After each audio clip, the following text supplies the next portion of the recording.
আপাতত স্থগিত আছে। আর আমাদের পুলিশ অলরেডি আপনারা দেখতে পাচ্ছেন চলে আসছে।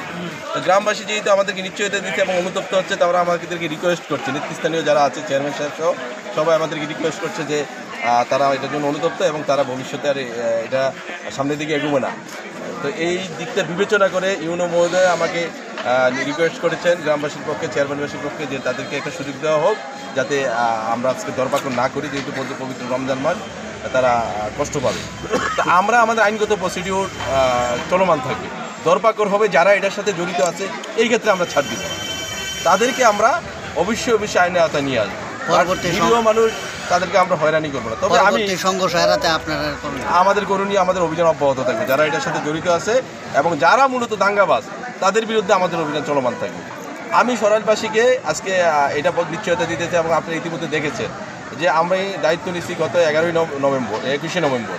এই নভেম্বর পর থেকে সরাইলে কিন্তু বড় ধরনের দাঙ্গা যেগুলো সংগঠিত হওয়ার উপক্রম হয়েছে, ইউনো মহোদয় এবং আমার তাৎক্ষণিক রেসপন্সে এটা কিন্তু আমরা নিবারণ করতে সক্ষম হয়েছি এবং এইটা আমাদের চলমান থাকবে। এবং আপনারা এটার জন্য উজ্জ্বল দৃষ্টান্ত, আমরা রানীদের ধামাউরা সেই সংঘর্ষ, বিশাল বড় সংঘর্ষ আমরা নিবারণ করতে সক্ষম হয়েছি। নিঃসরায় সেই দাঙ্গাটাও আমরা ক্যাজুয়ালিটিবিহীন নিবারণ করতে সক্ষম হয়েছি। এবং আমি জয়েন করার পরে উপজেলা লেভেলে যে একটা দলের দুইটা বড় পক্ষের মধ্যে একটা সংঘর্ষ হওয়ার উপক্রম হয়েছিল, সেইটাও আমরা নিবারণ করতে সক্ষম হয়েছি। তারপরেও সরাইল ঐতিহ্যগতভাবে যে বিচ্ছিন্ন কিছু ঘটনা, এগুলো ঘটার জন্য উপক্রম হয়, কিন্তু আমরা তাৎক্ষণিক এগুলো রেসপন্স করি।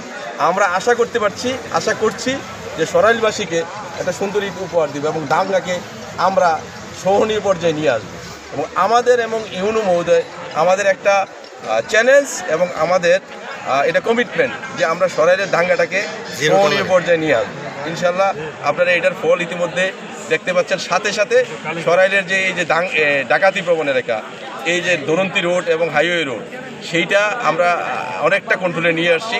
আমরা ইতিমধ্যে প্রায় 65 জন ডাকাত আমি দায়িত্ব নেওয়ার পর অ্যারেস্ট করে বিজ্ঞ আদালতের মাধ্যমে জেলাজতে সোপর্দ করেছি। আমরা চেষ্টা করে যাচ্ছি আমাদের সীমিত ফোর্স দিয়ে, লজিস্টিক সাপোর্ট দিয়ে আপনাদের সর্বোচ্চ সেবা দিতে, এবং এটা আমরা কন্টিনিউ করে যাব। আপনারা আমাদেরকে সহায়তা করবেন। ধন্যবাদ।